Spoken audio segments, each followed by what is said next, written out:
Hola a todos, bienvenidos a la clase número 5 del curso Elementos Activos del Instituto Tecnológico de Costa Rica. Hoy vamos a dedicar la clase a estudiar los conceptos de arrastre y difusión. Ya habíamos empezado a estudiar arrastre la clase pasada y hoy me gustaría hacer algunos ejemplos y resolver también práctica de algunos exámenes de los semestres anteriores.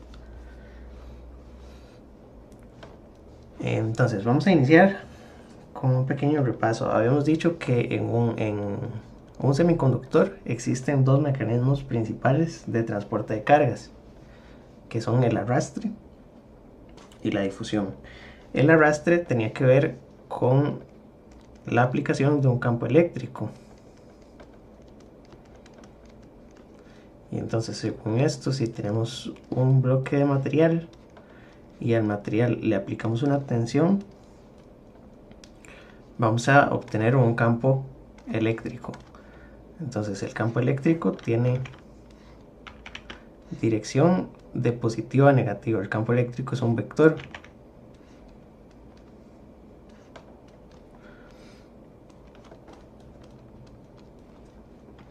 Y si colocamos una partícula cargada dentro de este campo eléctrico, la partícula va a experimentar una fuerza. Entonces, una partícula cargada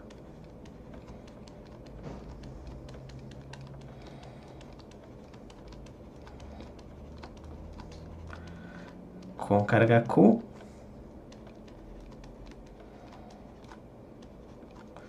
experimenta una fuerza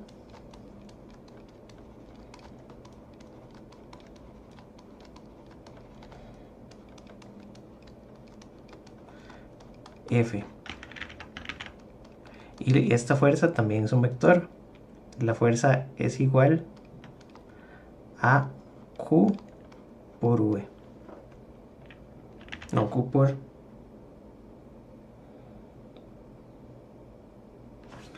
la carga por el campo. Déjenme revisar, porque las unidades tienen que ser consistentes. No, es carga por tensión, porque la carga está en coulombs y la tensión es joules entre coulomb, entonces se cancelan. Y esto me deja una fuerza en... No, pero joules es energía. Es Q por E, según lo que tengo en los apuntes. Ok. Ahora, esta fuerza que experimentan las partículas va a depender de si la partícula es positiva o es negativa. Si tenemos un hueco, el hueco experimenta una fuerza en la dirección del campo eléctrico. Si lo que tenemos es un electrón, el electrón experimenta una fuerza en la dirección opuesta, ¿verdad? Entonces, para un electrón, la fuerza sería menos Q por E, donde el menos es la carga, bueno, el signo, y Q es la carga fundamental, que sigue siendo la misma para los electrones y los huecos. Es decir, que tanto electrones y huecos experimentan la misma fuerza.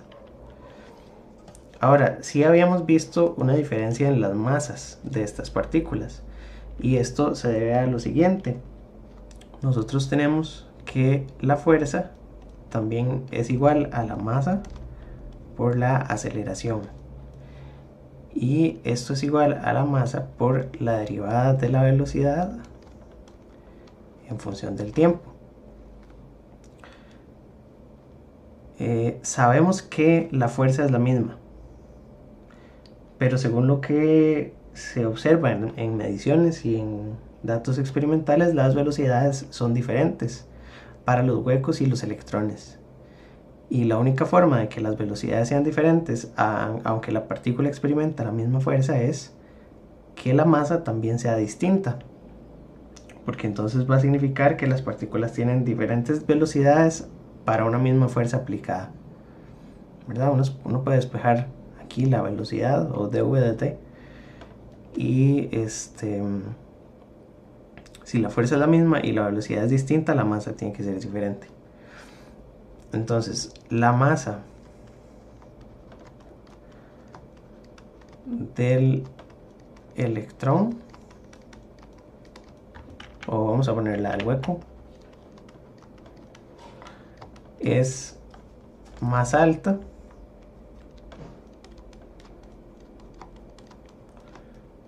y esto es entre 2 a 3 veces que la del electrón.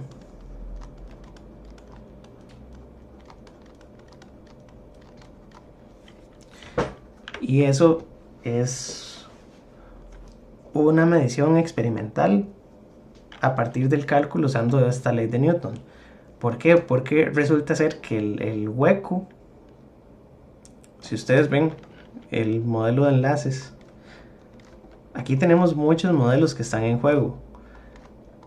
El modelo de enlaces permite calcular, por ejemplo, cuál es la concentración de electrones, cuál es la concentración de huecos por centímetro cúbico, cómo se forman los huecos y los electrones libres.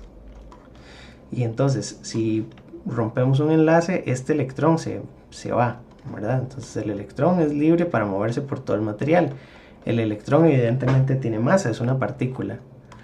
Pero el hueco es una ausencia de partícula. El hueco no debería tener masa, ¿cierto? ¿Por qué le estamos asignando una masa? Le asignamos una masa en un modelo que describe el movimiento de las partículas y consideramos que el hueco es una partícula. Entonces, si los electrones están libres y se pueden mover por todo el cristal, estos electrones se desplazan con relativa facilidad y van pasando por todo el material sin tener que ocupar ninguna región. Vean que los electrones están en la banda de conducción, en el modelo de bandas, porque ya se liberaron de los enlaces y pueden pasar por todo el material. Entonces otro electrón libre puede venir, no necesita ocupar ningún espacio. Entonces el hueco se mueve relativamente fácil. El electrón se mueve muy fácil. Para que un hueco se mueva, hay que borrar un enlace, es decir, se tiene que romper este. El hueco en ese momento se pasa para acá y este se tiene que formar. Entonces tiene que haber generación y recombinación para que el hueco se mueva. El electrón no necesita eso. Por eso el hueco se va a mover más despacio. Y por eso es que le vamos a asignar una masa un poco más alta, siguiendo un modelo de Newton. Porque lo que tenemos es que le estamos aplicando aquí una fuerza, una diferencia de potencial. Y entonces en promedio todos los electrones se desplazan hacia la derecha y todos los huecos en promedio se desplazan hacia la izquierda. No es que exactamente el hueco sea una partícula con masa y se vaya para allá. No, en esta figura tengo las polaridades al revés, ¿verdad? El hueco se mueve en la dirección del campo, ¿verdad? Entonces en promedio los huecos se mueven hacia allá, pero tienen que ir rompiendo y regenerando enlaces. Por eso es que el hueco se mueve más despacio. Y entonces ya tenemos cuál es la fuerza, pero necesitamos cuál es la corriente. Entonces la clase pasada sí derivamos la ecuación. Vamos a poner aquí hoy que la corriente de arrastre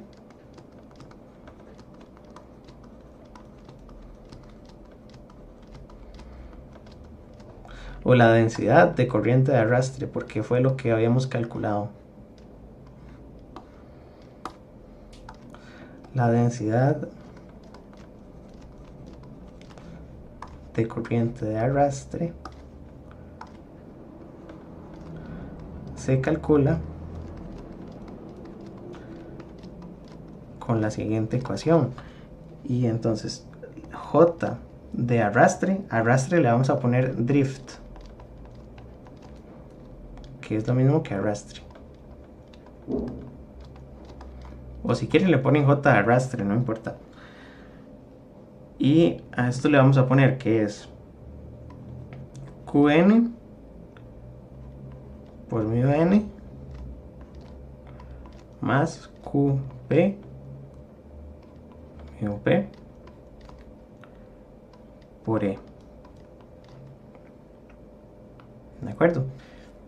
Entonces aplicamos cierto campo eléctrico y según las características del material, en este caso la carga se mantiene, la cantidad de electrones y de huecos la obtenemos a partir del topado, ¿verdad? N y P dependen del dopado. Y luego lo otro que tenemos son dos constantes, que son constantes de proporcionalidad. Entonces aquí mu n y mu p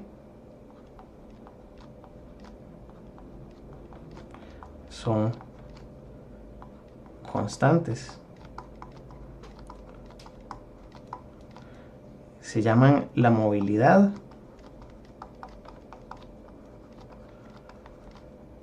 de electrones y de huecos respectivamente. Y les habíamos puesto valores de referencia para el curso, aunque esto depende de cada problema. Entonces mu n es aproximadamente 1350 centímetros cuadrados entre voltio segundo, y mu p es aproximadamente la tercera parte, son 480 centímetros cuadrados entre voltio segundo. Eso quiere decir que los electrones son mucho más móviles que los huecos, ¿verdad? Se mueven más rápido los electrones, que fue lo que ya habíamos analizado. Ahora, esta ecuación de arrastre tiene algunas implicaciones. Ustedes saben que el material, o cualquier material, si yo tengo un bloque, puedo calcularle cuál es la resistencia eléctrica. Y la resistencia la calculo como la tensión entre la corriente. Aquí necesito una forma de encontrar la corriente, porque lo que tengo es densidad, ¿verdad? Normalmente, ya esto lo habíamos visto en otra clase, la resistencia es ρ por L entre A, donde ρ era la resistividad del material. Entonces, a veces es muy útil calcular la resistividad a partir de también todas las constantes que ya tenemos. Y por eso entonces la ecuación de corriente de arrastre la vamos a escribir de otra forma.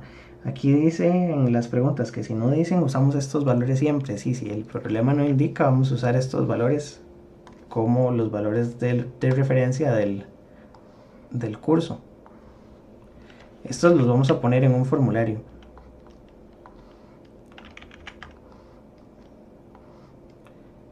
Pero normalmente, si ya ustedes están trabajando en algo más avanzado y necesitan estas constantes, tienen que ir a buscar en una hoja de datos. Y esto generalmente viene en hojas de datos de tecnologías de diseño de circuitos integrados. Por ejemplo, ustedes saben que la mayoría hay varias compañías que fabrican circuitos integrados. Por ejemplo, TSMC es una de las compañías, Taiwan Semiconductor Manufacturing Company, que fabrican muchísimas. Por ejemplo, aquí fabrican las tarjetas de video Nvidia, fabrican procesadores para teléfonos. Es una super compañía y ellos tienen procesos de fabricación. En la escuela tenemos un proceso, no es de esta compañía, es de otra, pero el de la escuela se llama X-FAB y este es el que usamos en el DCI Lab. Entonces, este proceso tiene ciertos parámetros y ustedes pueden buscar esos parámetros en las hojas de datos. Eso es confidencial, por supuesto. Pero cada tecnología tiene sus valores. Entonces, en este curso vamos a asumir que son estos, nada más para facilidad de cálculo. Pero los valores en otra tecnología pueden ser muy diferentes. Hay que siempre revisar cuál es la tecnología en la que estamos fabricando. Por ahora consideremos que son estos. Les decía entonces que es muy importante calcular la resistividad. La resistividad es un parámetro del material y no depende de la geometría. Vean que la resistencia es la resistividad por algo que sí depende de la geometría. Entonces es importante porque, bueno, voy a poner esto, no depende de la geometría. Y de alguna manera, si calculamos la resistividad de un bloque de silicio, ya sabemos exactamente cuál es el parámetro físico de ese material, que es la resistividad. La resistencia depende después de cómo formemos el material, si lo hacemos así, o si hacemos un cilindro, o si lo hacemos diferentes formas. La resistencia es la que vamos a calcular después, pero la resistividad es una propiedad del material. Y lo mismo con la conductividad. Entonces, para la resistividad, lo que tenemos que revisar es la ecuación de la corriente de arrastre. Entonces, lo que teníamos es que J drift tiene que ver con todo esto.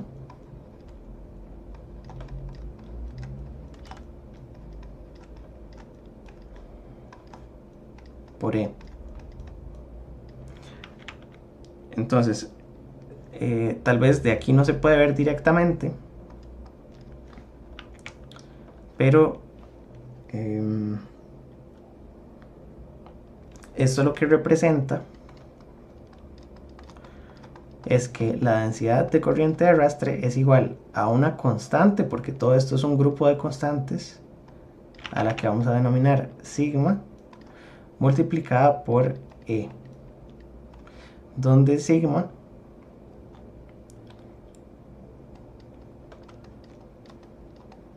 es la conductividad,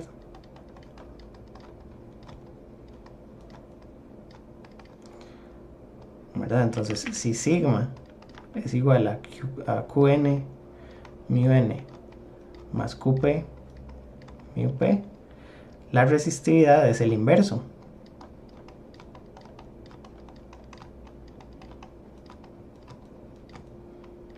La resistividad es ρ, que es 1 sobre sigma, y entonces ρ es igual a 1 sobre Qn mu n, perdón que repita tanto la ecuación, Qp mu p, ¿verdad? Y así entonces ya tenemos una ecuación para la resistividad del material, la conductividad también. Y lo otro que falta es expresar la ecuación de la corriente. Si tenemos densidad de corriente, entonces la corriente total, voy a poner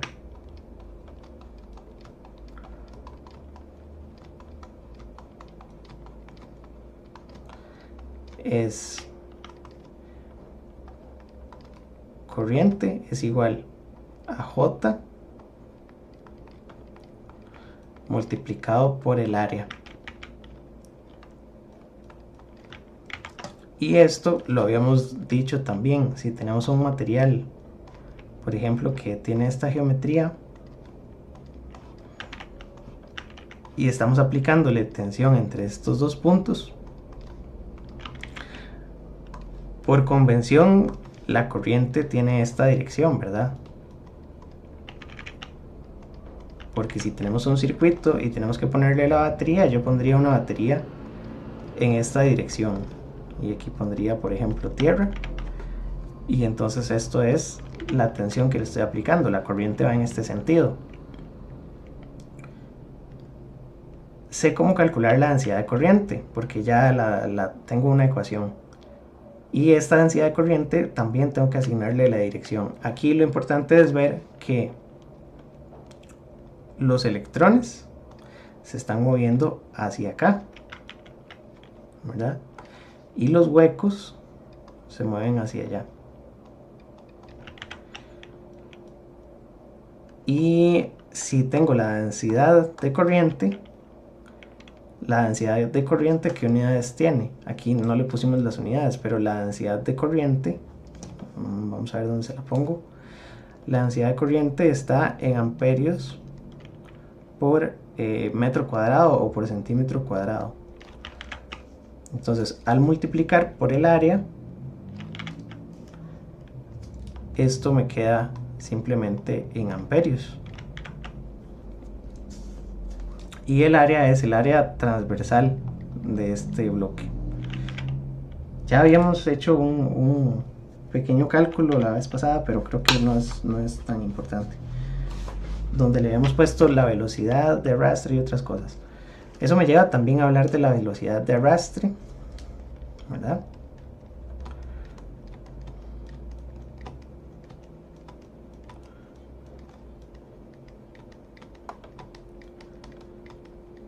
Que la velocidad de arrastre era la siguiente: velocidad de arrastre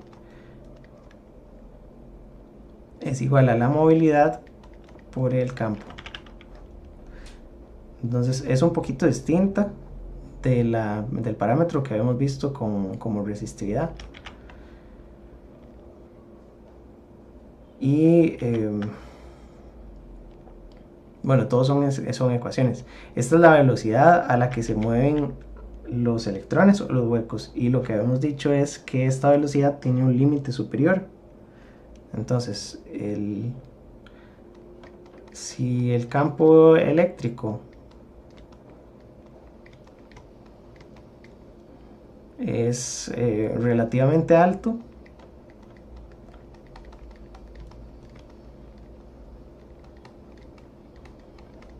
y aquí podríamos poner que está en el orden, por aquí lo tenía, mayor de 5 por 10 a la 3 voltios por centímetro. Si el campo excede estas cantidades, por ejemplo son 5000 voltios por centímetro, que esto fácilmente ocurre en los transistores modernos, ¿verdad? Es difícil imaginarse un trozo de silicio de 1 centímetro aplicándole 1 voltio. Bueno, más bien eso es relativamente fácil, pero un transistor es infinitamente más pequeño que un bloque de 1 centímetro. Ustedes saben que la tecnología actual va por 7 nanómetros, 5 nanómetros. Entonces eso es la longitud del canal de un transistor, y en 5 nanómetros, si le aplicamos 1 voltio, ya ustedes pueden calcular cuál es el campo. Son campos muy altos. Entonces, si el campo es muy alto, la velocidad de arrastre se satura, o podemos ponerle VSAT nada más, y esto es aproximadamente igual a 10 a la 7 centímetros por segundo. Ok, entonces básicamente esto es todo lo que hay que saber de arrastre. Lo otro es que habíamos hecho algunas gráficas pequeñas, ¿verdad? De la saturación de la velocidad, de una ecuación que permite modelar el comportamiento de la velocidad, y también habíamos visto que la movilidad cambia con el dopado.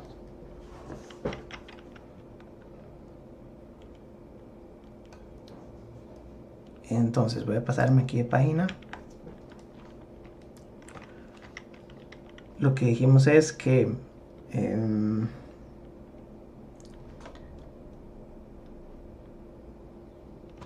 para buscar las ecuaciones,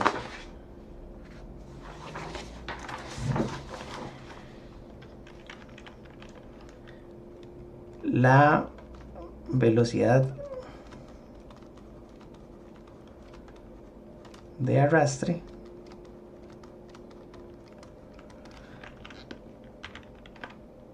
se puede calcular con una expresión donde tenemos que la velocidad es igual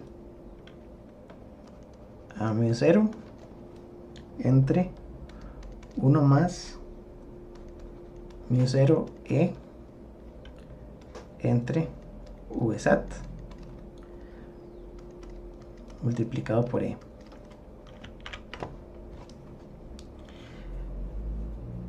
Entonces, creo que la vez pasada no hablamos mucho de esta ecuación, hoy sí la vamos a revisar. Tengo una pregunta en el chat, que si en la ecuación de la tensión el menos solo va si es de electrones. Correcto, sí, la ecuación de tensión...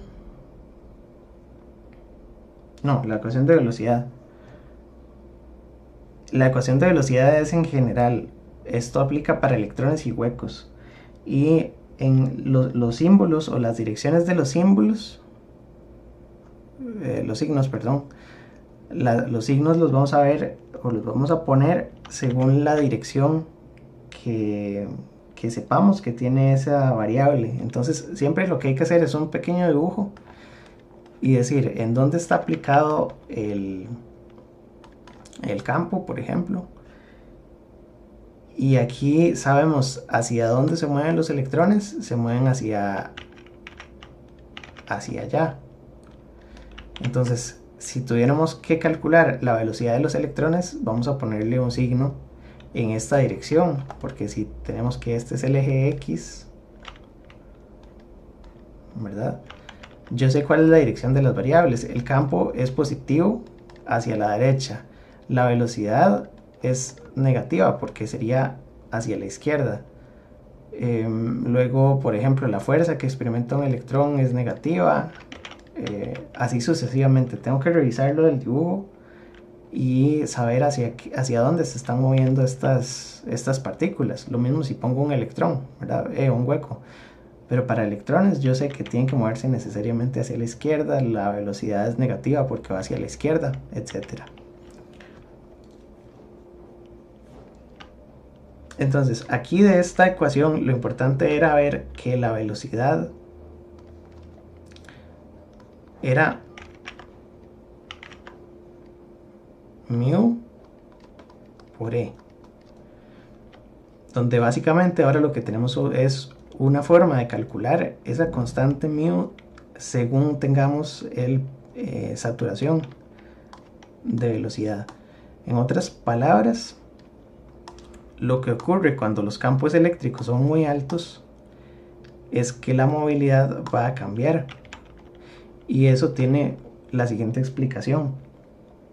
Si teníamos un material donde tenemos cierta cantidad de átomos y tenemos, por ejemplo, electrones, los electrones van a pasar y van a tratar de seguir siempre en promedio en una dirección, ¿verdad?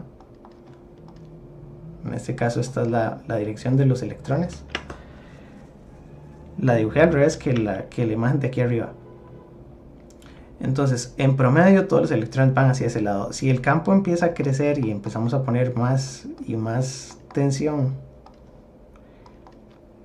lo que sucede es que estos electrones van ganando más y más energía, experimentan cada vez más fuerza y posiblemente no van a fluir con tanta facilidad, sino que van a empezar a experimentar algunas colisiones con otros átomos, ¿verdad? O también empiezan a colisionar también. No es que chocan con los electrones, pero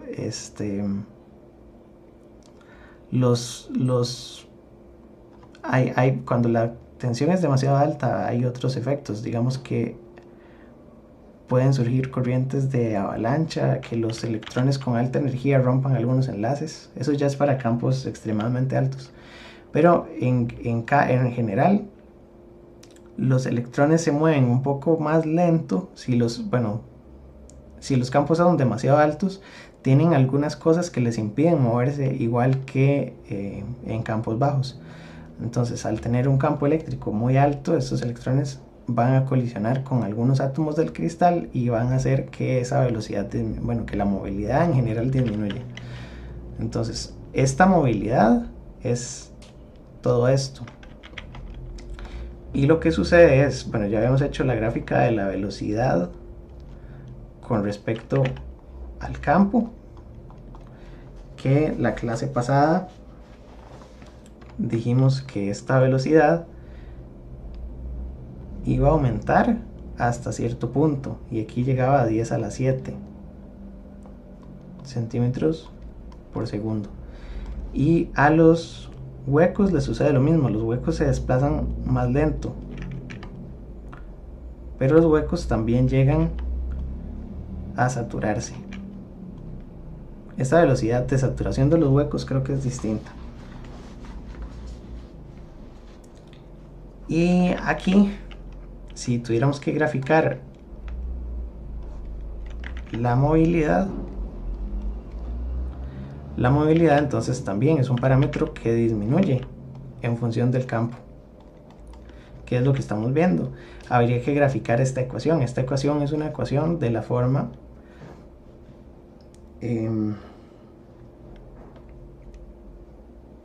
μ0 entre 1 más una constante por el campo, ¿verdad? O podríamos decir que arriba es A y abajo es B. Vamos a ver.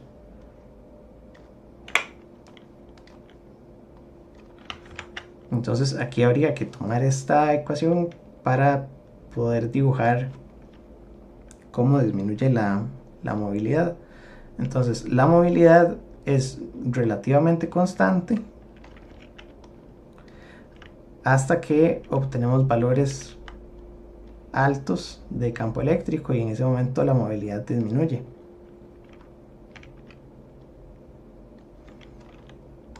Y lo mismo pasa con la otra, es relativamente constante hasta cierto valor. Entonces más o menos esta es la idea. Ustedes después con programas, por ejemplo con MATLAB, Octave, etcétera, pueden dibujar estas gráficas, etcétera. Pero la idea básica es que esta velocidad no puede aumentar indefinidamente, sino que tiene un límite.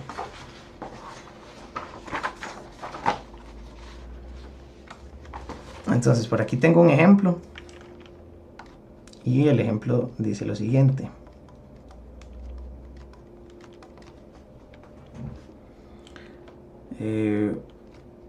Un bloque de silicio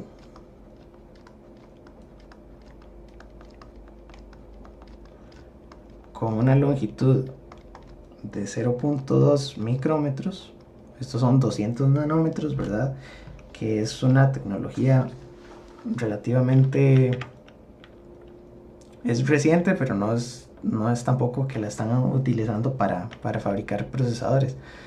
Tal vez se utiliza para cosas donde se necesita ahorrar dinero y tal vez no tecnología de punta. Entonces, por ejemplo, tienen un transistor, todavía no tienen que saber exactamente qué es un transistor. El transistor tiene más o menos esta forma, y en un transistor lo que se quiere es controlar la cantidad de electrones que pasan de esta terminal o de esta región a esta región. Entonces esta distancia se le conoce como la longitud del canal, y en este caso vamos a suponer que son 200 nanómetros. Para los transistores modernos la longitud es de 7 nanómetros, de 5 nanómetros, y para este ejemplo vamos a considerar que son 200. Entonces en este bloque de silicio con la longitud de 0.2 micrómetros, vamos a poner a un bloque se le aplica una tensión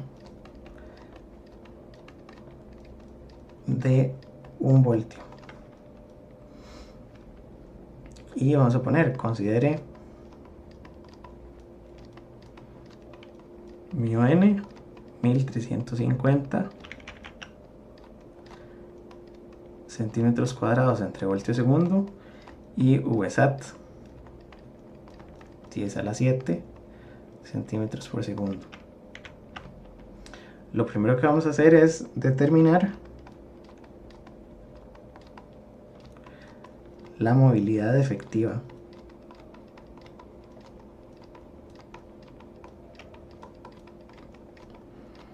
Bajo estas condiciones.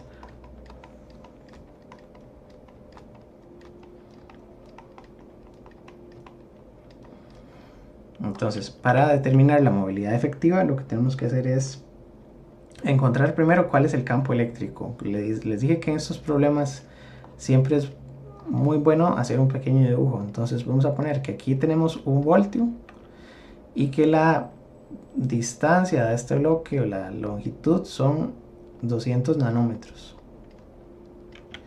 Digamos que lo tenemos así. Entonces el campo eléctrico, tenemos que ver si es muy alto o es muy bajo, son tensión entre longitud, serían 1 voltio entre 200 nanómetros. Esto me deja un campo de 50, bueno, hay que ponerle las unidades, lo queremos en voltios por centímetro, entonces voy a poner esto como 1 centímetro. ¿Cuántos nanómetros tiene? 1 centímetro tiene 10 milímetros y 1 milímetro tiene 10 a la 6 nanómetros, ¿verdad? Entonces aquí me va a quedar 10, a ver, son 10 milímetros, 10.000 micrómetros y 10 millones de nanómetros. Son 1, 2, 3, 4, 5, 6, 7, 10 a la 7. Entonces 1 centímetro tiene 10 a la 7 nanómetros.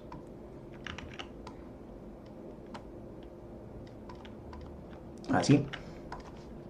De esta manera, cuando hacemos la multiplicación, entonces va a quedar como 50 kilovoltios por centímetro. Y dijimos que este campo ya es considerablemente alto si lo comparamos con 5 por 10 a la 3, ¿verdad? Tenemos 50 kilovoltios por centímetro. Entonces, efectivamente, en este ejemplo tenemos saturación de velocidad. Y por lo tanto tenemos que calcular movilidad efectiva. Entonces la movilidad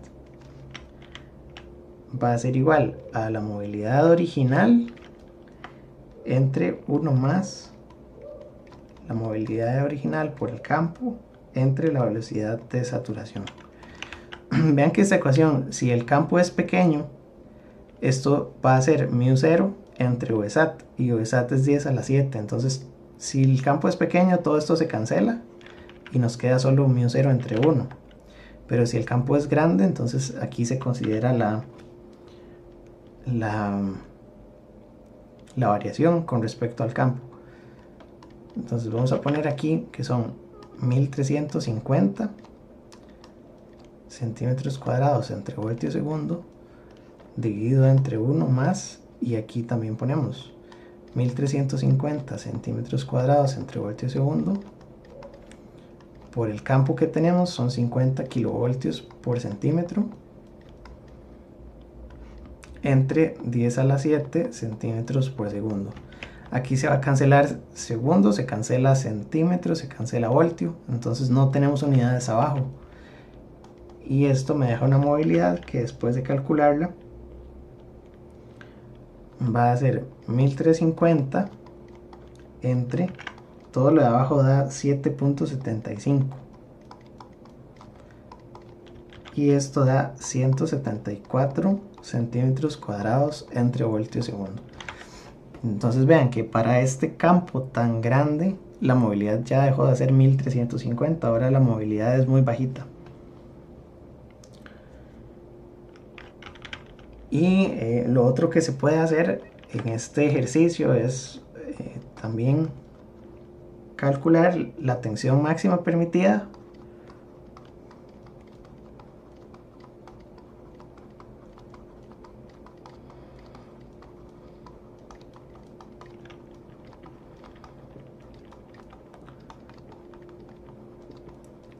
para que la movilidad no caiga para más de un 10%. Entonces supongamos que la original es 1350 y queremos aplicarle una tensión de manera tal que la movilidad no caiga más de un 10%.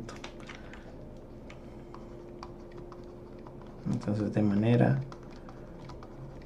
que μ no caiga más de un 10%. Entonces básicamente lo que tenemos que hacer ahora es tratar de despejar, y vamos a poner que mu es igual a mu0 1 más mu0e entre vsat. Lo que queremos es que toda esta ecuación, toda esta expresión que es igual a mu, no llegue a ser menos del 90% que teníamos. Es decir, si el total son 100 y no queremos que caiga más de un 10%, lo que andamos buscando es que todo esto sea igual al 90%, es decir, a 0.9 de mu0. La movilidad puede llegar a ser 0.9, pero no puede llegar a ser 0.8 o 0.7, etc. Necesitamos que la movilidad se mantenga para arriba del 90%. Y entonces vamos a hacer esta igualdad y vamos a despejar E. Entonces, después de despejar E, bueno, aquí tendríamos que hacer toda el álgebra, ¿verdad? Entonces voy a poner que esto sería... Bueno, aquí eventualmente se va a cancelar mu0 y voy a tener que despejar el que está aquí adentro, pero no importa. Mu0 es 0.9 mu0 por 1 más mu0e entre vsat. Y de aquí voy a seguir cancelando este y este, y me va a quedar que 1 entre 0.9 es igual a 1 más mu0e entre vsat. Luego 1 entre 0.9 menos 1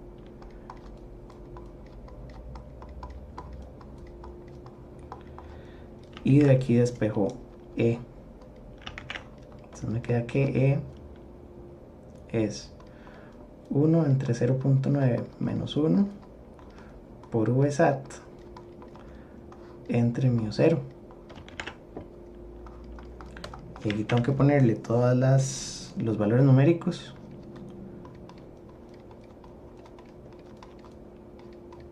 ...10 a la 7 centímetros por segundo, y la movilidad era 1350 centímetros cuadrados entre voltio segundo.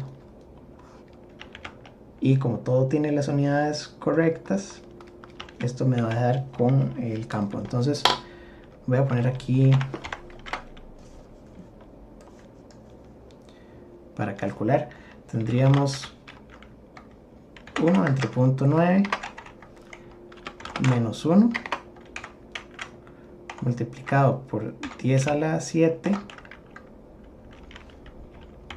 entre 1350. Esto me da 823.05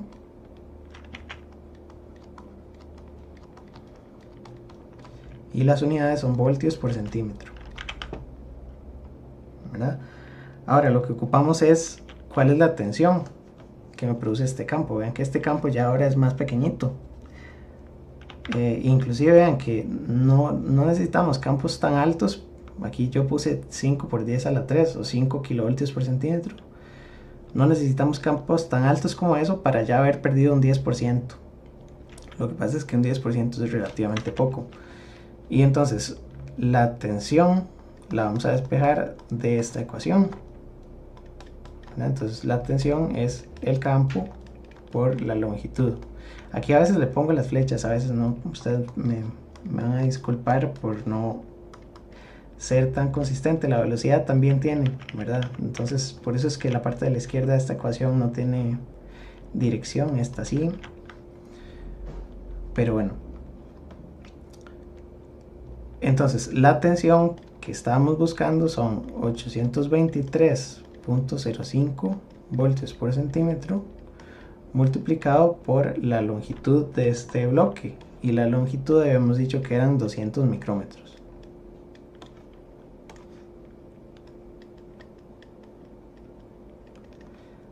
De manera que la tensión ahora es esto por 200, no, eran 200 nanómetros, porque eran 0.2. Entonces esto por 200 micros me da en milivoltios, ¿verdad? Son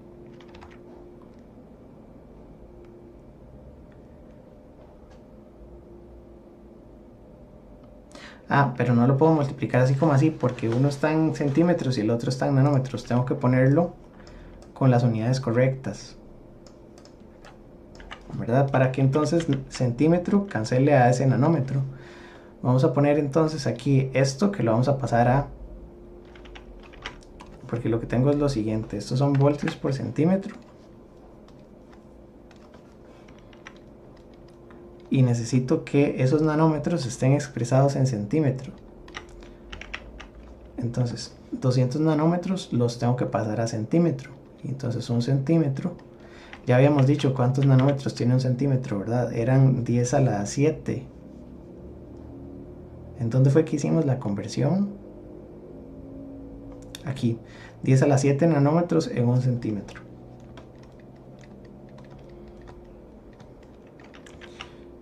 Y entonces ahora sí, me queda 823.05 multiplicado por 200 dividido entre 10 a la 7. Estos son 16.46 milivoltios. Entonces, vean que en este bloque lo máximo que le puedo aplicar para que la movilidad ya haya perdido un 10% son 16 milivoltios. Y por eso vamos a considerar que todos los dispositivos modernos actuales, transistores y demás, operan con saturación de velocidad. Entonces, si aquí tenemos el transistor y esta es la olea, que es el bloque de silicio sobre el cual se construye, los dispositivos modernos todos tienen longitudes de canal menores a 10 nanómetros. Esto es menos que 10 nanómetros. Entonces vean que en el ejemplo hicimos uno de 200. Y además las tensiones que le vamos a aplicar en el gate pueden ser, por ejemplo, alrededor de 1 voltio, 0.9 o incluso menores. Depende de la tecnología. Y también entre estas dos terminales, ¿verdad? Aquí hay un terminal y aquí otra, y la idea es transferir electrones entre estas terminales. Entonces la longitud son 10 nanómetros. Y los dispositivos modernos todos operan con saturación de velocidad.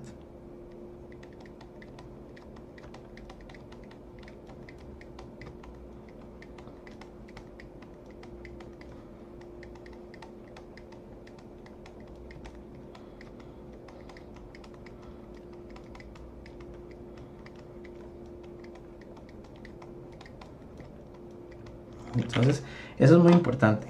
Si en el ejemplo lo que estamos viendo es un bloque de silicio, la tensión es baja, el silicio es relativamente grande y los campos eléctricos son pequeñitos, no hace falta calcular todo esto. Pero si estamos viendo que el bloque tiene un campo eléctrico muy alto, hay que hacer todo el ajuste de la movilidad. Quiere decir que los electrones no se mueven por igual en todos los materiales. Además, la movilidad del silicio, que fue la que dijimos que es 1350, no es la misma que la movilidad del germanio, ni la misma movilidad que el arsenuro de galio o los otros semiconductores. Entonces, estas constantes son para el silicio y para campos eléctricos relativamente bajos, ¿verdad? Sin saturación de velocidad. Porque entonces si los campos son muy altos, estas movilidades van a disminuir, y es lo que estábamos calculando aquí. Lo otro que habíamos dicho la clase anterior es que la movilidad también depende del dopado, ¿verdad?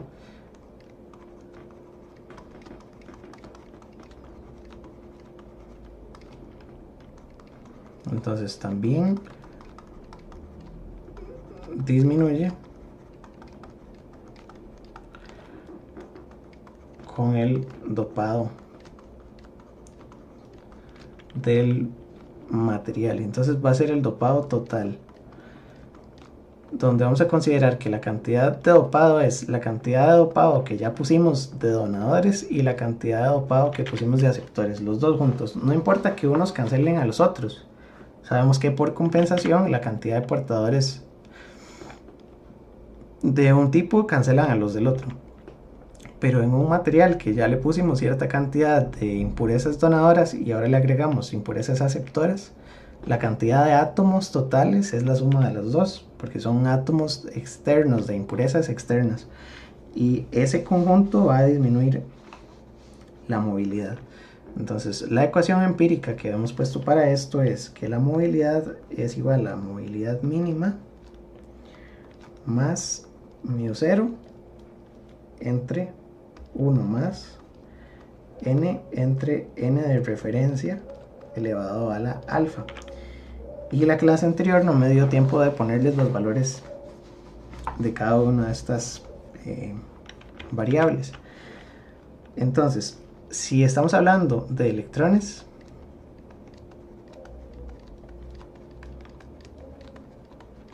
vamos a tener que n de referencia, estos son parámetros de ajuste, son valores experimentales para una tecnología definida. Esta tecnología es, bueno, estos números son del libro de Pierret, que ese libro les había dicho que les recomendaba que lo empezaran a leer. Creo que en la guía de estudio está una lista con los libros que deberían ir leyendo para llevar la materia al día, porque las clases son un resumen, pero la mayoría de la materia está en el libro, y el libro, el de Pierret, está en español también. Entonces, la movilidad mínima es de 92 centímetros cuadrados entre voltio segundo, y la movilidad cero para este ejemplo del libro no era 1350, en esta tecnología era 1268 centímetros cuadrados entre voltio segundo, y el coeficiente alfa es 0.91. Todos estos parámetros son útiles prácticamente para graficar esta ecuación, y también obviamente para calcular la movilidad dependiendo de cuánto dopado tengamos. Este es el cálculo principal que hay que hacer. Para los huecos podemos utilizar otras constantes. Entonces, n de referencia son 2.35 por 10 a la 17 centímetros a la menos 3. La movilidad mínima serían 54.3 centímetros cuadrados entre voltio segundo, que es la movilidad de los huecos. Ahora, la movilidad de los huecos sin saturación sería 406.9 centímetros cuadrados entre voltio segundo.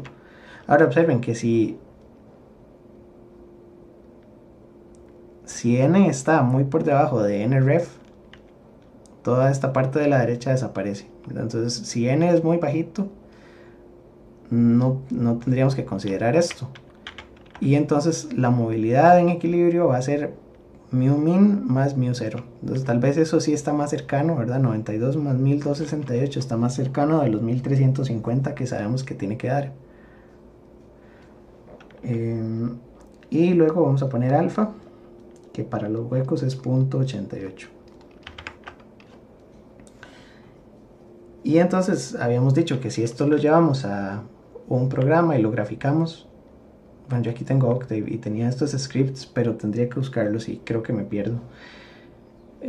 Si graficamos esto, lo que vamos a obtener es un diagrama donde tenemos la movilidad en función ahora del dopado total.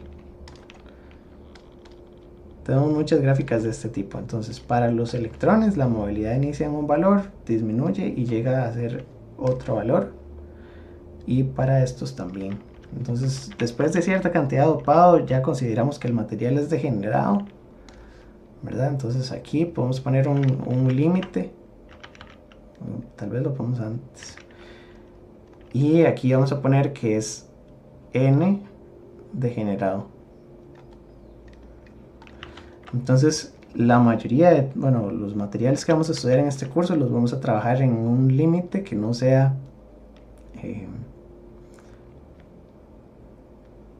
un límite para que la cantidad de dopado no llegue a convertir al material en un semiconductor degenerado. El semiconductor degenerado, ¿qué significaba? Era un semiconductor que tenía en el diagrama de bandas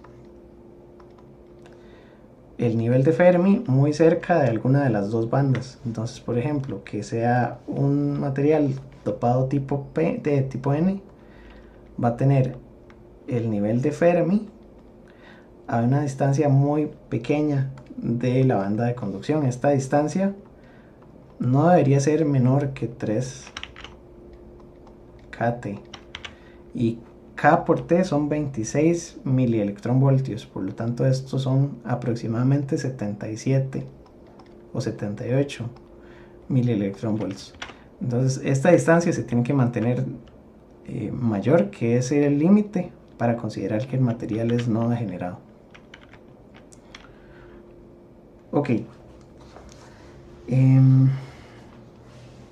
También vimos, bueno, además de haber visto hoy la resistividad del material, lo otro que les estaba diciendo es que dependiendo del dopado del material podemos omitir un término o el otro, porque la relación entre N y P a veces tiene varios órdenes de magnitud de diferencia. Si el material es intrínseco, tenemos que poner las ecuaciones completas, pero si el material está dopado y por ejemplo es dopado tipo N, yo puedo omitir esta parte completamente, porque yo sé que N va a ser por más de 3 órdenes de magnitud más alto que P, y lo mismo con el caso contrario.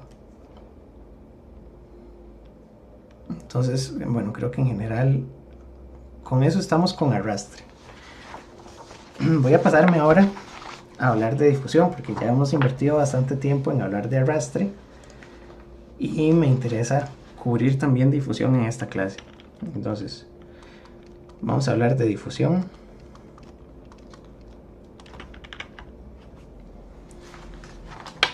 Para la difusión lo que tenemos es que la difusión es un principio físico que aplica no solo a este tipo de sistemas. La difusión está dada por la ley de Fick. Voy a poner aquí obedece a la ley de Fick, donde la ley de Fick es la siguiente. Voy a copiarle y ya casi les explico. Menos D por nabla N. Bueno, en realidad esto es eta. Eta es la letra griega que parece una N, pero tiene un palito a la derecha. Entonces, ¿qué significa esto? Lo que dice es que existe una fuerza, ¿verdad? F es una fuerza que experimentan las partículas, que debería ser igual, bueno, no en magnitud, pero es una fuerza equivalente a una fuerza que experimente una partícula cargada en un campo eléctrico. Y esta fuerza es igual a D, que es un coeficiente de difusión.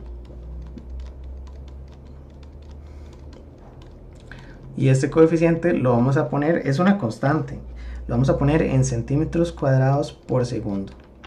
El concepto de coeficiente de difusión es parecido al concepto de movilidad. Tanto D como mu, ¿verdad? D y mu son constantes de cada una de las leyes, ¿verdad? Mío era qué tan fácil se mueven los electrones ante un campo eléctrico, y le hemos puesto mío n. Podemos poner dn, y esto es qué tan fácil se mueven los electrones ante cambios en la concentración. Pero eso es la facilidad que tienen esas partículas para moverse en esas determinadas circunstancias. Entonces son constantes de proporcionalidad, y por eso es que las unidades son tan raras, ¿verdad? Podríamos decir que son valores empíricos o que son experimentales, y que se miden en el semiconductor. Y luego tenemos nabla eta, donde nabla es el operador del gradiente y eta es la concentración. Entonces, esto es gradiente de concentración.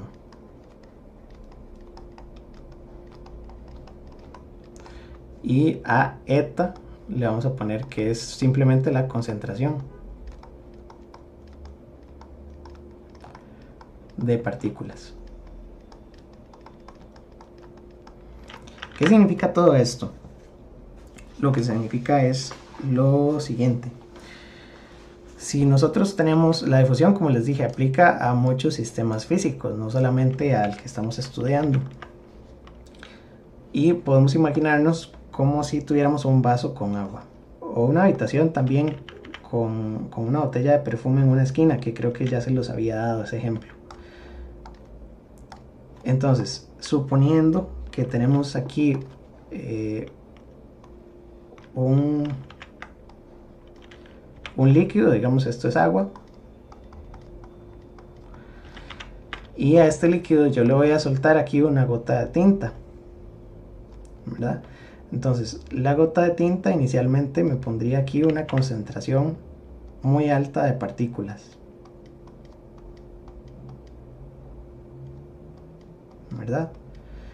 Y digamos que en el resto del líquido no tengo partículas. Entonces, inicialmente sé que la concentración aquí es muy alta, o la cantidad de partículas es muy alta aquí, y la cantidad de partículas aquí es muy baja. El gradiente de concentración apunta siempre de dirección de mayor concentración, no, de menor a mayor. Entonces lo que voy a poner es que el gradiente es un vector. Ya casi contesto la pregunta. El gradiente es un vector que apunta de menor a mayor concentración. ¿Por qué? Porque el gradiente o la operación de gradiente en 3 dimensiones es una derivada parcial. Entonces sería la derivada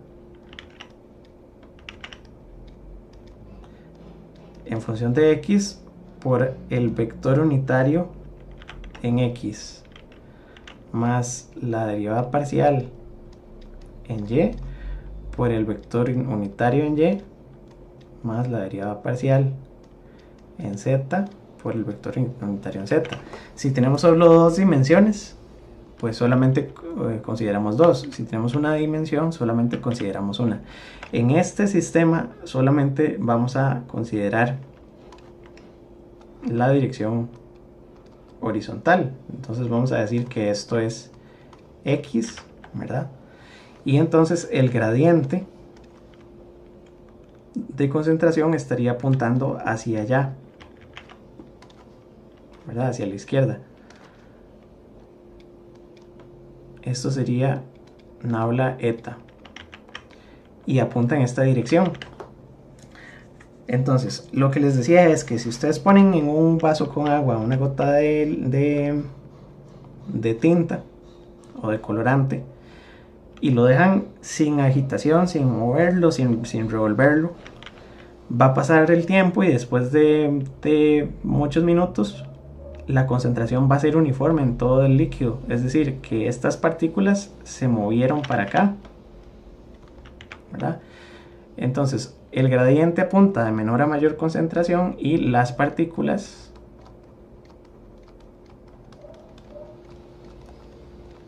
se mueven de mayor a menor concentración.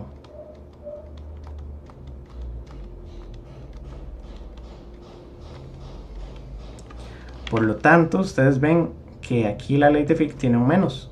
Ese menos es ese cambio en la dirección, ¿verdad?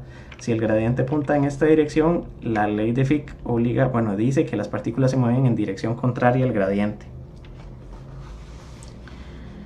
Están preguntándome en el chat que si tengo los coeficientes de movilidad del germanio y del arsenio de galio. En este momento no los tengo, tendría que buscarlos.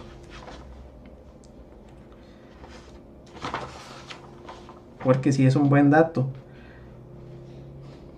Me parece que en los formularios que tengo de los exámenes anteriores están. Pero voy a buscarlos y después se los paso, para no gastar mucho tiempo. Igual en internet se consiguen, ¿verdad? Entonces las movilidades son parámetros que se consiguen en internet para tecnologías en específico. Entonces y en el libro tienen que venir en algún lugar. Yo se los busco y después se los doy. Ok, entonces vamos a ver, el flujo de estas partículas no es un flujo que tenga que ver con el movimiento del líquido. El líquido es completamente estático. Entonces, ¿por qué es que se mueven estas partículas? Resulta ser que las partículas nunca están, por decirlo así, totalmente quietas, sino que hay un movimiento aleatorio de las partículas en un material. Por ejemplo, no sé, en este líquido, no es que todas las moléculas de tinta estén ahí quietas, sino que las moléculas se mueven en todas direcciones y el movimiento promedio es cero. Pero en este caso, ese movimiento aleatorio va a hacer que las partículas terminen repartiéndose de manera uniforme y se distribuyan de manera uniforme en todo el material. Al final, lo que busca la naturaleza es que la concentración sea la misma en todos los puntos. Lo mismo si abrimos una llave de gas, el gas se va a expandir hasta ocupar toda la habitación, porque las moléculas van a tender a distanciarse todo lo posible unas de las otras. Entonces, más o menos eso es lo que está sucediendo. Y por eso, si tenemos entonces un sólido y una cantidad de electrones en un solo lugar, esos electrones se van a mover. Entonces voy a poner aquí que para los semiconductores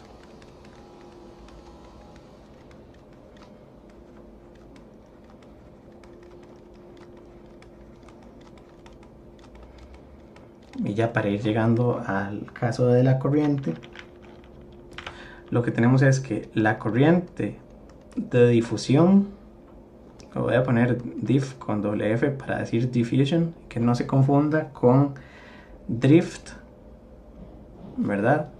Drift es arrastre y diffusion es difusión. Entonces, la densidad de corriente de arrastre para los electrones es igual a Q dn nabla n. Le quito el menos porque la carga sabemos que es negativa. Entonces el menos cancela el menos de la ley de Fick. Y para los huecos sí tenemos que ponerle el menos porque la carga es positiva. Perdón, y esto es de P. No la P. Pero igual, asegúrense muy bien de hacer un dibujito, de ver cuál es la dirección de su gradiente, ¿verdad? Aquí tienen partículas, entonces ustedes saben que su gradiente va para acá. Por ejemplo, esas partículas, si son electrones, el gradiente va para acá. Y entonces ustedes saben que son partículas cargadas con carga negativa. las partículas o los electrones se van a mover para allá. Y si los electrones se mueven hacia la derecha, ¿hacia dónde debería ir la corriente en este sistema? La corriente va en esta dirección. ¿Por qué? Porque los electrones se mueven en sentido contrario de la corriente técnica. Esta es la J, siempre es la corriente técnica que hay en el material. Entonces, de aquí se observa que la dirección de J tiene la misma dirección que el gradiente para los electrones. Sin embargo, para los huecos, si lo que tienen son huecos aquí, digamos que estos son huecos, los huecos también se van a mover para allá. El gradiente también apunta en esta dirección. Eso es nada de la P. Perdón. De hecho, creo que podría dividir esto así. Y aquí de este lado.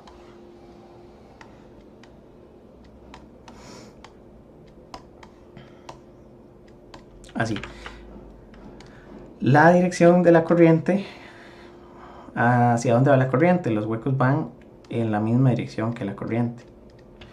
De manera que entonces vean que la corriente de difusión o la densidad de corriente de difusión apunta, todos estos son vectores, la densidad de corriente es un vector, apunta en dirección contraria al gradiente. Por eso aquí tiene el menos. ¿Verdad? Este es el menos de la ley de Fick, y aquí el menos de la ley de Fick en este otro ya canceló al menos de la carga. ¿Ok? Pero como les dije, es importantísimo siempre hacer este tipo de dibujitos para ver hacia dónde se están moviendo las partículas.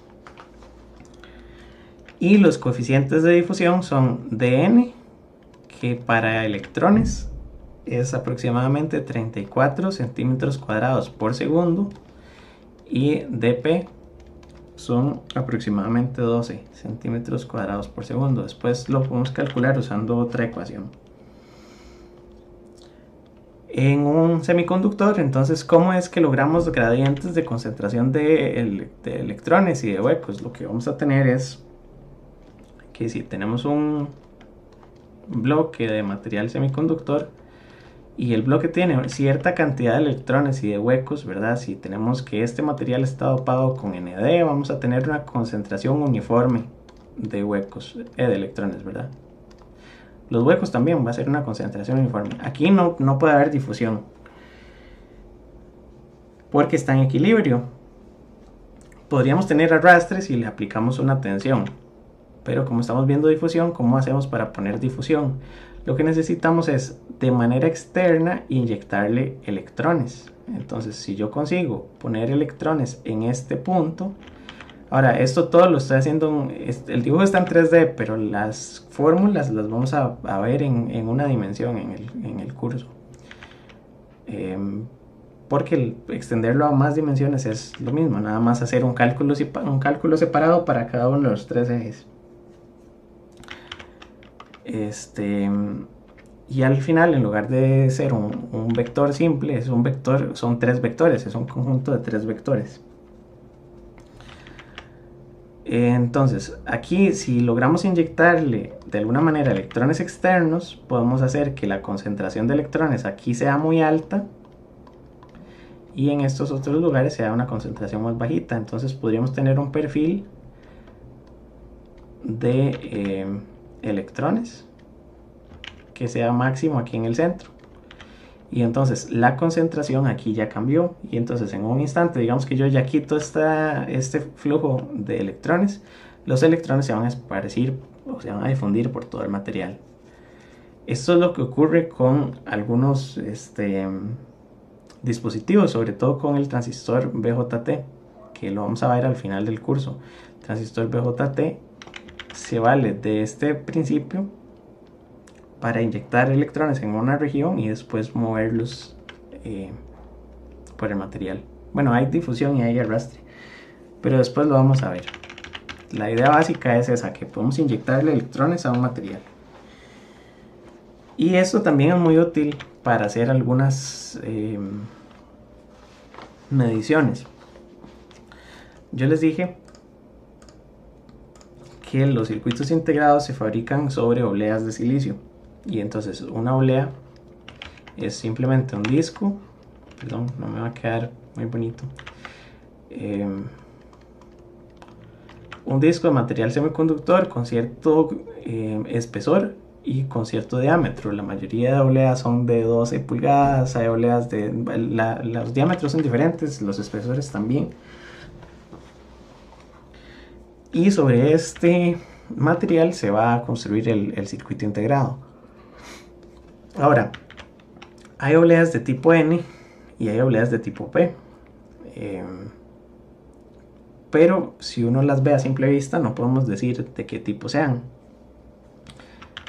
A las obleas les ponen marcas y les ponen cierta información. Por ejemplo, les ponen aquí un corte que indica la orientación que tienen los átomos en el cristal, porque la celda unitaria que habíamos visto del silicio, que tenía una estructura un poco complicada, se puede orientar en diferentes direcciones. Entonces, el corte indica la dirección de los átomos en este cristal. Pero si del todo no sabemos, no tenemos información de esta oblea, ¿cómo saber si es de tipo N o de tipo P? Lo que se hace es que se hace un experimento de punta caliente, o en inglés se llama hot probe, o de sonda caliente. Y la idea es la siguiente: tenemos una oblea que no sabemos de qué tipo es, entonces vamos a poner una punta aquí que va a tener temperatura alta. No tiene que ser calientísima porque ya les explico. Y una punta que esté fría.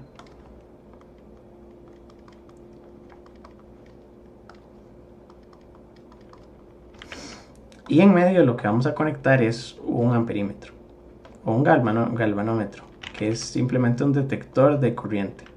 El galvanómetro va a estar centrado y dependiendo de hacia dónde va la corriente se va a ir hacia la izquierda o hacia la derecha, si la corriente fluye de la sonda caliente a la fría o de la fría hacia la caliente. Entonces, ¿cuál es el principio de funcionamiento de este experimento? Si la oblea es de tipo P, voy a ordenar esto.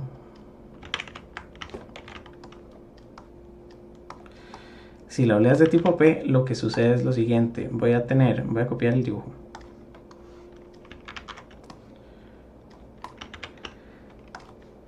Cuando la sonda toca la oblea, lo que voy a tener es inmediatamente generación térmica, ¿verdad?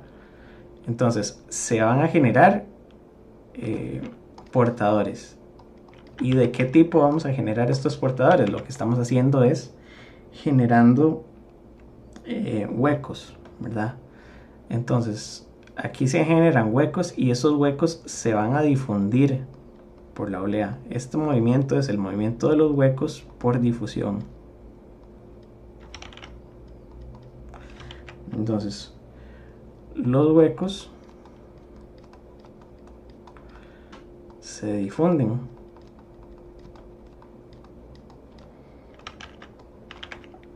La temperatura lo que hace es que estos huecos ganen energía, ¿verdad? Y entonces estamos teniendo generación de portadores. Y si se difunden en esta dirección, ¿qué dirección tiene la corriente? La corriente pasaría de esta a esta terminal.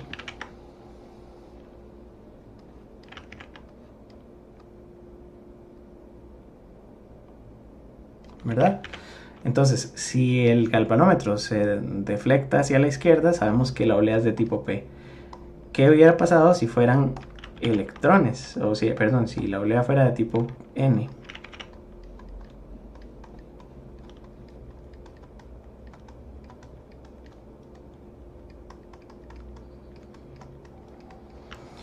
Entonces lo que sucede es lo mismo. Cuando la sonda toca la olea, lo que va a producir es una gran cantidad, pero ahora de electrones, y los electrones también se van a difundir. Entonces estos electrones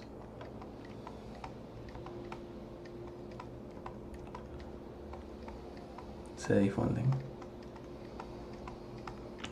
Y entonces, si los electrones se mueven hacia afuera, los electrones se moverían en esta dirección, y por lo tanto la corriente que se mide en este dispositivo tiene esta otra dirección.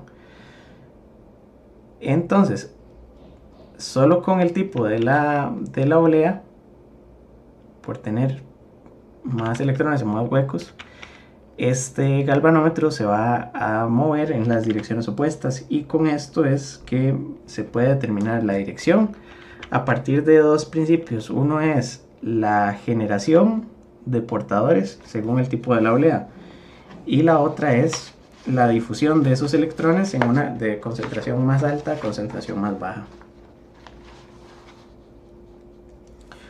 Ok, y me faltan algunas cositas antes de pasar a los ejemplos. Entonces, habíamos visto que tenemos un coeficiente μ y un coeficiente d. Uno era la movilidad ante campo eléctrico, y el otro, por decirlo así, es el coeficiente de difusión, pero es como una movilidad ante la difusión, ¿verdad? Los dos representan qué tan fácil se mueven las partículas. Entonces hay una relación entre esas dos variables. La relación es la relación de Einstein, y esta relación es la siguiente. Dice que el coeficiente de difusión es igual a Vt multiplicado por la movilidad. O muchas veces aparece como D entre μ es igual a Vt.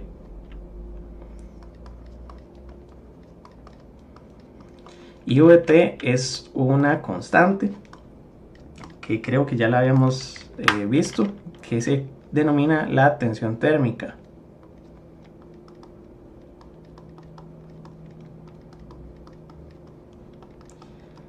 Donde Vt es K, que es la constante Boltzmann, por T, que es la temperatura, entre Q, que es la carga. Y esta constante es aproximadamente 26 milivoltios para efectos de este curso y del curso que sigue. Es 25.85 a 300 Kelvin,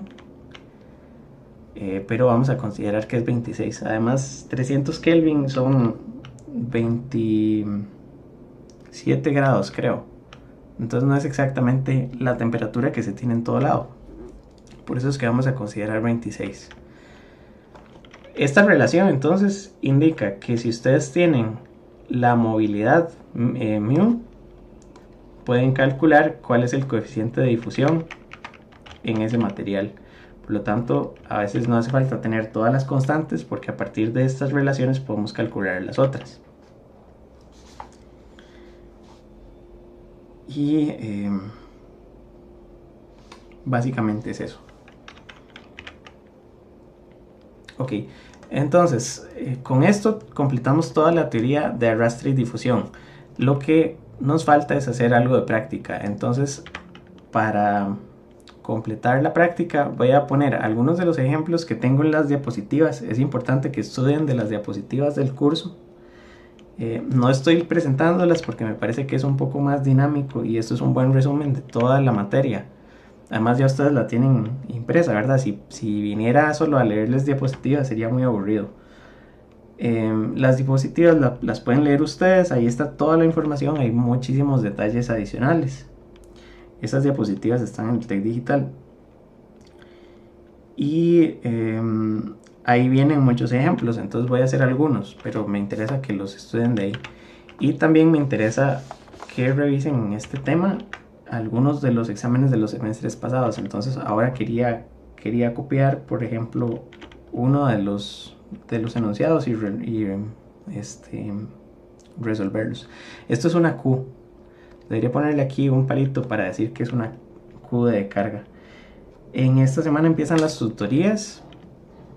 Lo que no estoy seguro exactamente es de las fechas, pero creo que en el TEC Digital están, y si no están las fechas de las tutorías, se las vamos a poner lo más pronto posible. Son 3 horarios de tutorías diferentes porque son 3 tutores, para que entonces puedan ir a las tutorías según el horario que mejor les quede. Muy bien, entonces creo que vale más la pena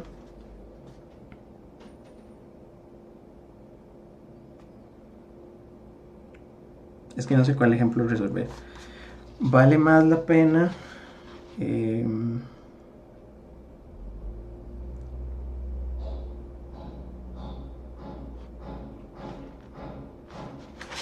hacer un ejemplo que tenga arrastre y que tenga difusión al mismo tiempo. Lo que no quiero es como mezclar todo muy rápido y que entonces se pierdan.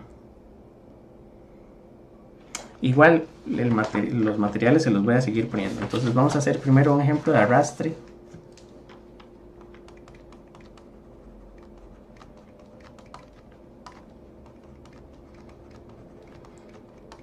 Después hacemos uno de difusión. En el ejemplo de arrastre, lo que tenemos es lo siguiente. Una barra de silicio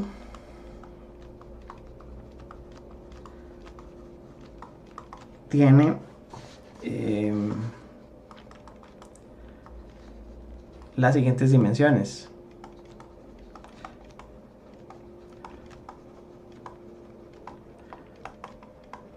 Entonces voy a hacer el dibujo para ahorrar algo de tiempo. Tenemos una barra, es como una lámina más bien, y tiene de longitud 10 micrómetros, de ancho tiene 5 micrómetros y de alto tiene 4 micrómetros. Y a esta barra se le dopó con una concentración uniforme.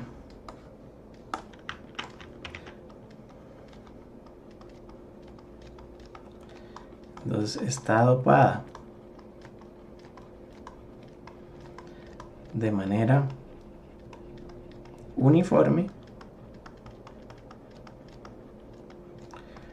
con una concentración de huecos, vamos a decir Na, de 10 a la 15 huecos por centímetro cúbico. Si se aplica una tensión de 1 voltio,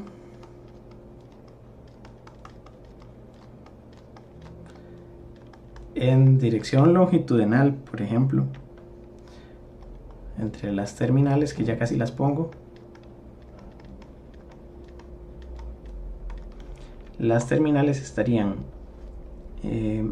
una de este lado, suponiendo que todo esto es una terminal.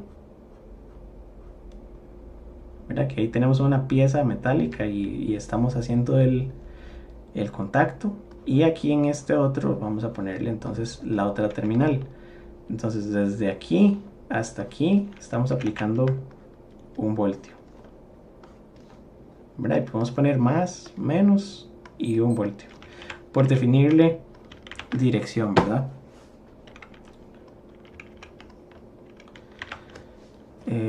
Y entonces vamos a calcular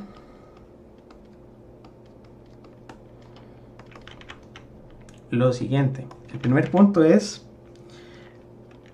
la concentración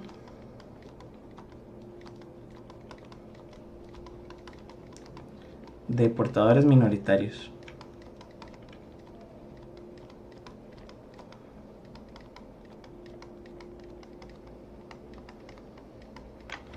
Entonces, ya sabemos que P es aproximadamente igual a Na porque está dopada con átomos aceptores.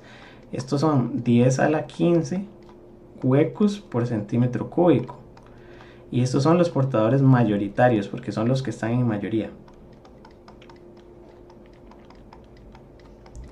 La concentración de electrones entonces es NI cuadrado entre P, ¿verdad? Que va a ser 10 a la 10 al cuadrado entre 10 a la 15. Entonces esto es 10 a la 20 entre 10 a la 15, son 10 a la 5 electrones libres por centímetro cúbico. Y estos son los minoritarios. Observen que tenemos una diferencia de 10 órdenes de magnitud. Entonces ya con esto tenemos cuánto es P y cuánto es N. Lo segundo que vamos a calcular en este ejemplo es la densidad de corriente,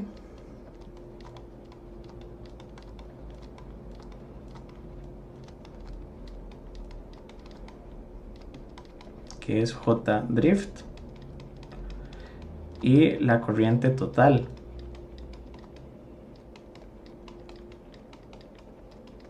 que sería I. Entonces, la densidad de corriente es J drift, ¿verdad? Y sabíamos que J drift, voy a pasarme para acá, era igual a Q N mío N más Q P mío P por E. Incluso la Q la podemos sacar a factor común, ¿verdad? Porque es la misma.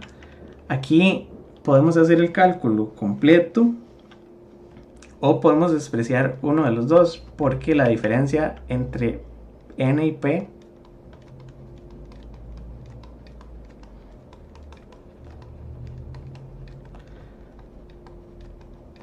es de 10 órdenes de magnitud.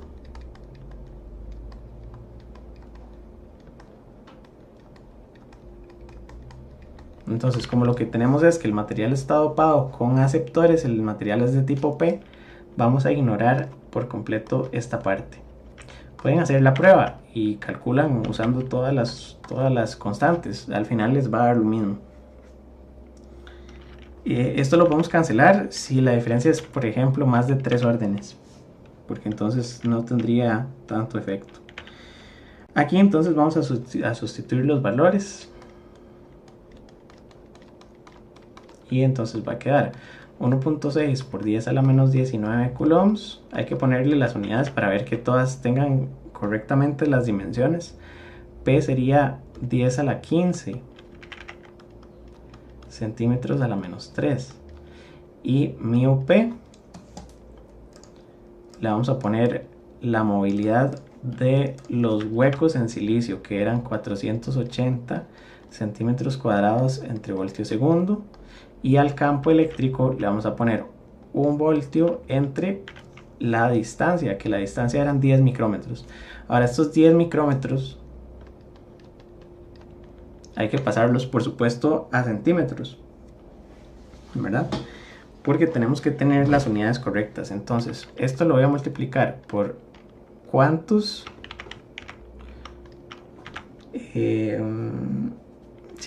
cuántos micrómetros hay en un centímetro. Entonces, un centímetro tiene ¿cuántos micrómetros? Son 10 milímetros, 10 a la 4 micrómetros, ¿verdad? Y después de hacer todo este cálculo, ya yo lo tengo calculado, vamos a tener 76.89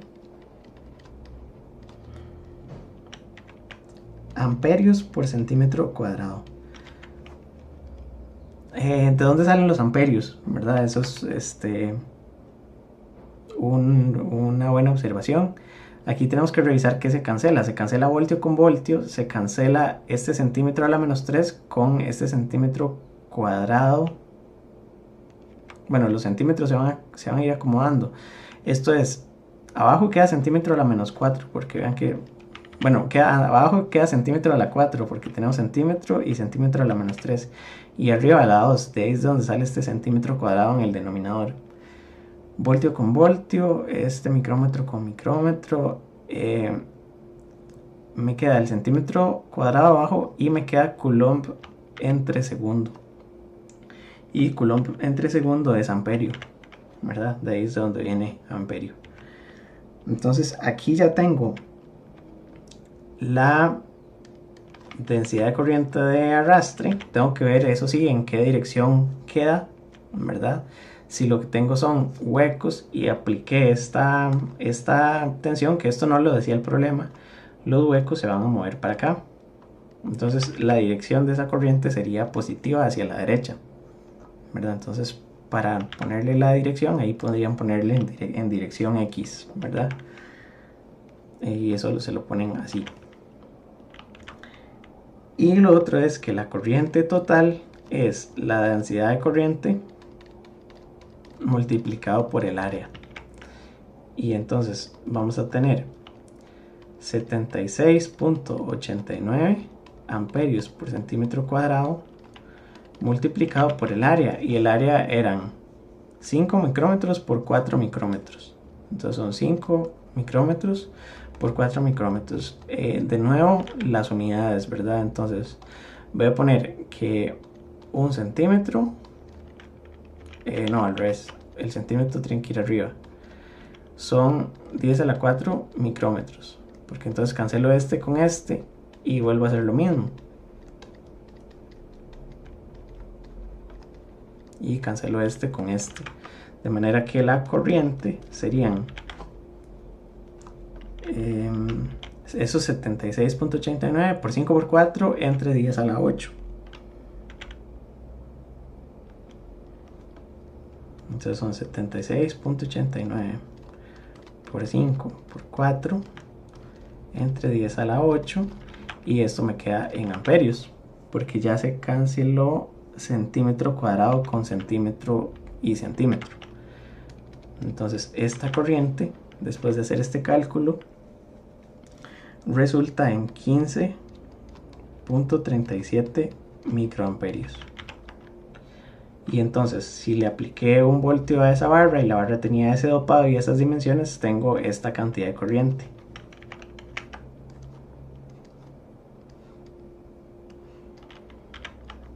Ok. ¿Qué más había que calcular? En este ejemplo viene también el cálculo de la velocidad de arrastre, con todo y velocidad de saturación. Ese lo pueden revisar de las diapositivas, me interesa que lo lean de ahí.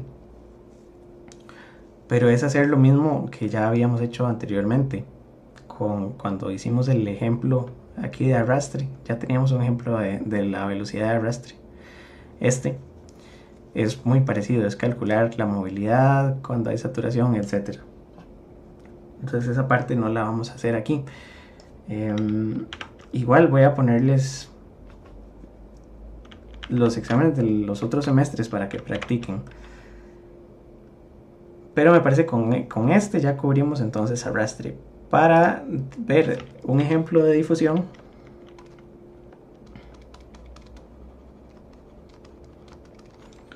voy a poner el siguiente.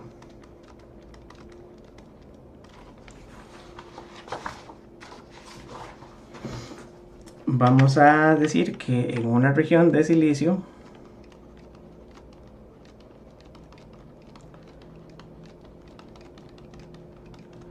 se inyectan huecos según el perfil de concentración mostrado.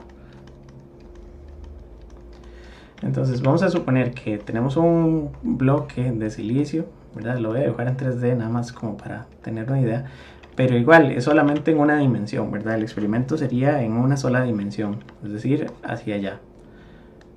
Esta es la dirección X. En el eje vertical lo que voy a poner es la concentración de huecos, es decir, P en función de la posición.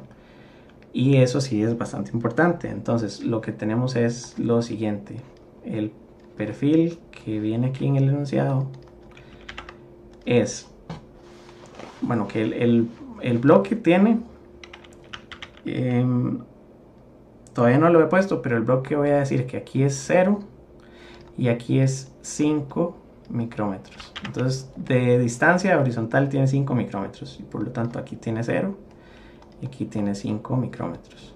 Y esta sigue siendo la posición. A esto le voy a poner la concentración de huecos en función de la posición.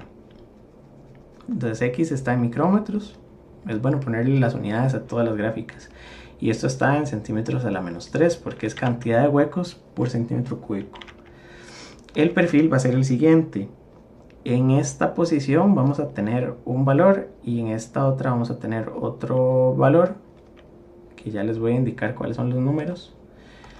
Y aquí voy a poner entonces que esto, yo sé que no está quedando muy recta, y la concentración decrece de manera lineal.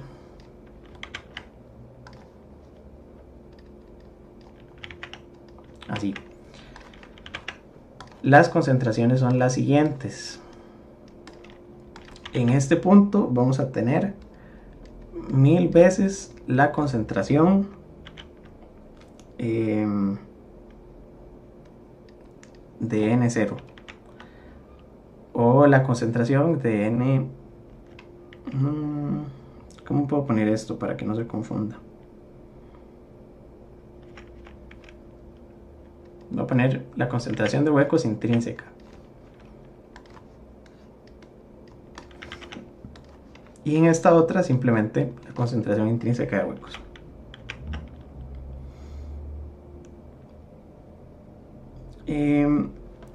La barra va a estar dopada, o el bloque,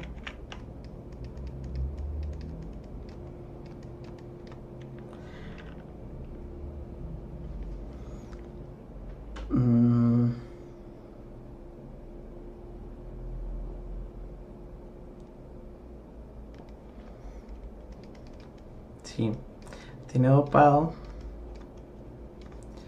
ND es igual a 10 a la 16 átomos por centímetro cúbico. Entonces, en realidad esto no sería PI. Creo que tiene más sentido si se los explico como estaba inicialmente. La idea es la siguiente. Lo que vamos a calcular es el gradiente de concentración con magnitud, dirección y unidades, y después la cantidad de corriente. Esas son las dos preguntas, pero ya les explico el enunciado. Entonces, de parte A, el gradiente de concentración, y en la parte B, la corriente de difusión. Entonces, del enunciado lo que sabemos es que está dopado uniformemente con ND, de manera que N en toda la barra es 10 a la 16 y P, por ley de acción de masas, es 10 a la 10 al cuadrado entre 10 a la 16, es decir, 10 a la 4. Ahora, a este 10 a la 4 es a lo que le vamos a llamar P de N sub 0. Para este problema, no es que esto sea en caso general. Lo que significa es que en estado base, si no estuviéramos inyectándole huecos a la barra, ¿verdad? Como toda la barra está dopada con ND, la cantidad de electrones es uniforme y la cantidad de huecos es la misma en todo lado. Entonces aquí vamos a tener cierta cantidad de huecos en toda la barra y la cantidad de huecos es P, que en su estado base es 10 a la 4. Entonces lo que estamos diciendo es que le estamos inyectando huecos de este lado, es decir, que aquí le estamos conectando de alguna manera a una terminal por la que podemos meterle huecos. Obviamente no es un metal, porque un metal no conduce huecos, conduce electrones. Podríamos tener aquí otro material semiconductor a partir del cual estamos inyectándole cierta cantidad de huecos. Y entonces, al final, estamos metiendo tantos huecos de este lado que entonces la cantidad de huecos en el punto, en la posición 0, es 1000 veces la cantidad de huecos que teníamos. Es decir, aquí vamos a tener, ya esto es un paso más, ¿verdad? Estos serían 10 a la 7 porque son 10 a la 4 por 1000. Y aquí vamos a tener 10 a la 4, ¿verdad? Entonces la cuestión es la siguiente. El gradiente de concentración sería básicamente la derivada de P en función de la posición. Y como estamos en una región que es estrictamente lineal, entonces podríamos considerar que esto es delta P entre delta X, y esto es P2 menos P1 entre X2 menos X1. De manera que podemos definir cuál es el punto 1 y el punto 2. Podríamos decir, no sé, que este es el punto 1 y este es el punto 2. Y entonces vamos a poner que son 10 a la 4 menos 10 a la 7 entre 5 micrómetros menos 0 micrómetros. Y después de hacer este cálculo, me va a quedar un número negativo, porque arriba evidentemente es un número más pequeño menos uno más grande.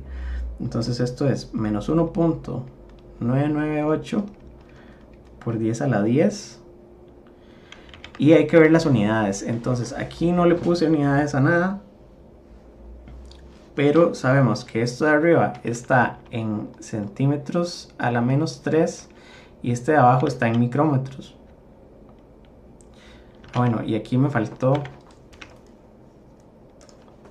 creo que sí vale la pena hacer un poco más de procedimiento. Entonces, esto está en centímetros a la menos 3 y lo de abajo está en micrómetros. El de abajo hay que pasarlo de alguna manera a centímetros para que calce. Entonces, un centímetro tiene 10 a la... ¿Cuántos micrómetros? Eran 10 milímetros. 10 a la 4 micrómetros.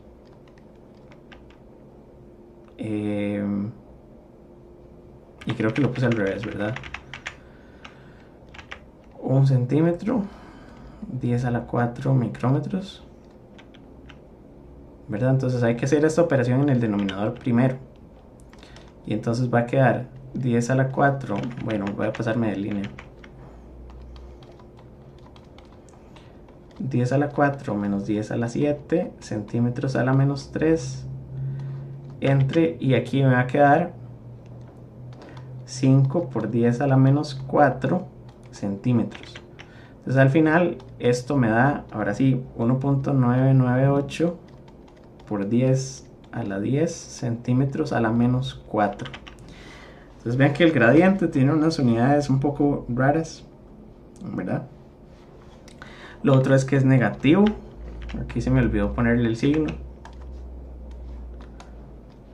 Es negativo por la resta que tenemos. Y eso se puede entender. El gradiente apuntaba de menor a mayor concentración. Por lo tanto, el gradiente tiene esta dirección, ¿verdad? Este es el gradiente. Nabla P.